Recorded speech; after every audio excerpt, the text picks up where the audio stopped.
The science of silence, why some people are so quiet. In a bustling New York City coffee shop, two conversations unfold simultaneously. At one table, a group of friends animatedly discusses their weekend plans, voices rising and falling in a symphony of social energy. At another, a woman sits alone with her book, speaking only when the barista asks for her order, and even then, just barely above a whisper. She's not antisocial, depressed, or rude. She's simply wired differently. While our culture often celebrates the loud and outgoing, nearly half the population operates from a fundamentally different blueprint. One where silence is an empty space to be filled, but rich territory to be explored. The introversion factor. The most common reason people remain quiet stems from introversion, a personality trait affecting roughly 25 to 40% of the population. Contrary to popular belief, introversion isn't about being shy or antisocial. It's about how the brain processes stimulation and recharges energy. Neuroimaging studies reveal that introverted brains show higher baseline arousal in the prefrontal cortex, the region responsible for internal processing, planning, and reflection. This means introverts are already operating at a higher level of internal activity, making additional external stimulation potentially overwhelming rather than energizing. When an introvert sits quietly in a meeting, their brain might be actively analyzing, synthesizing, and formulating responses. They're just doing it internally. Research by psychologist Hans Eysenck demonstrated that introverts have lower thresholds for arousal, meaning they reach their optimal performance level with less stimulation than extroverts. A quiet environment that might feel understimulating to an extrovert represents the perfect conditions for an introvert to think clearly and creatively. Cultural and social programming. Geography and culture play massive roles in determining vocal patterns. In many East Asian cultures, silence is viewed as wisdom, thoughtfulness, and respect. The Japanese concept of ma, the meaningful pause between words, elevates silence to an art form. Finnish culture embraces comfortable silence to such a degree that they joke about their own quietness, yet consistently rank among the world's happiest populations. Contrast this with cultures that value verbal expressiveness, where silence might be interpreted as disengagement or even rudeness. American business culture, for instance, often rewards quick verbal responses and thinking out loud, potentially disadvantaging those who prefer to process internally before speaking. Family dynamics during childhood also shape communication patterns.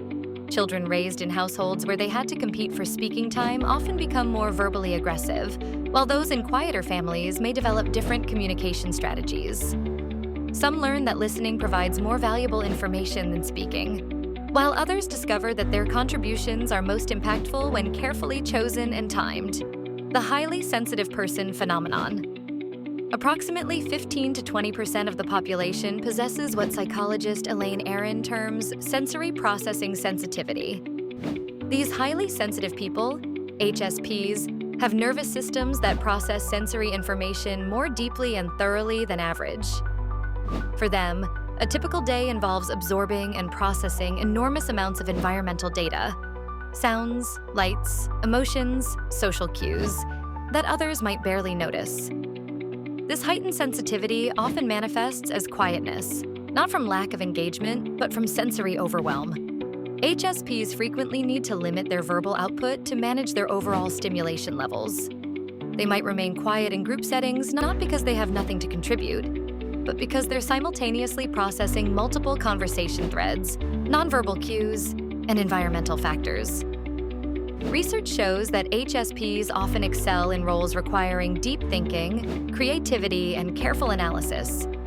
Careers where their quiet nature becomes a professional asset rather than a limitation. Trauma and protective silence. For some individuals, quietness serves as a protective mechanism developed in response to past experiences. Children who grew up in volatile households often learn that speaking up can trigger conflict, criticism, or punishment.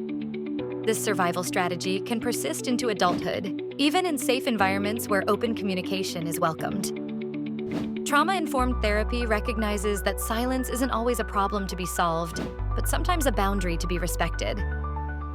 Some people have learned that their thoughts and feelings are safer kept internal, and pushing them to be more vocal without addressing underlying causes can be counterproductive. Additionally, individuals who have experienced social rejection or bullying may develop quiet patterns as a way to avoid drawing attention to themselves.